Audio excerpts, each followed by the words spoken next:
Jesus was crucified at Golgotha, a place whose name means the skull, between two criminals. Even in the midst of physical agony, the mockery of the people, betrayal by his disciples, and the silence of God, he did not utter a single word of complaint.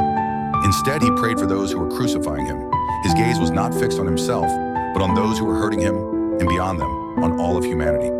Jesus understood that they did not truly know what they were doing, and he interceded before God, pleading for their forgiveness. God's justice is not about condemnation, but about restoration through love. Jesus' prayer was not a mere expression of human compassion, it was redemptive love. It was a deliberate act of forgiveness rooted in God's saving plan for the world. From a theological standpoint, this prayer of Jesus is one of the clearest revelations of God's true nature. Even in the midst of unimaginable suffering, Jesus continues to address God as Father, revealing an unbroken relationship of trust and intimate communion. Rather than responding with anger or cursing those who crucify him, he entrusts them to God and pleads for their forgiveness. This prayer reflects God's unconditional love and mercy, something beyond the grasp of human reasoning.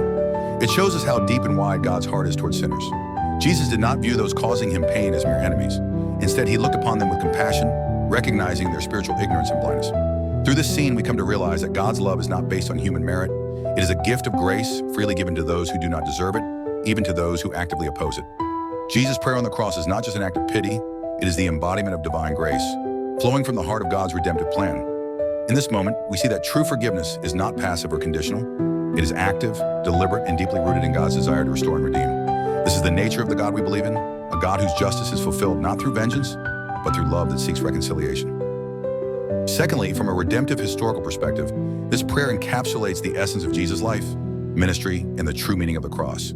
Jesus was not merely a good teacher or a noble martyr. He is the Redeemer sent by God, the sacrificial lamb who came to atone for the sins of humanity. He did not come to judge sinners, but to save them.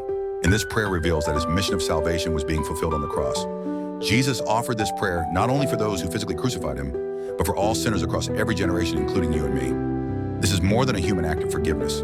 It is a holy intercession within the framework of God's redemptive plan. It is a prayer that unveils the very heart of the gospel. Through this moment, we see that Jesus' work on the cross was not an accident of history, but the intentional fulfillment of God's saving will.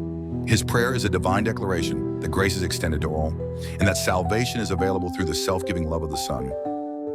Thirdly, from a linguistic and contextual perspective, the Greek expression used in Luke 23:34 reveals something profound. The verb translated as Jesus said is written in the imperfect tense, which in Greek indicates not a one-time action, but a repeated or continuous one. This suggests that Jesus may not have uttered this prayer only once, but repeatedly throughout his crucifixion. As the soldiers drove the nails into his hands and feet, as they cast lots for his clothing, as the crowds mocked and insulted him, he may have continually prayed, "Father, forgive them, for they do not know what they are doing." This detail highlights that Jesus' forgiveness was not a fleeting emotional reaction or a momentary impulse. It was a deliberate and ongoing act of love, chosen again and again in the midst of unimaginable suffering. His forgiveness was, and still is, an unwavering decision of God's heart.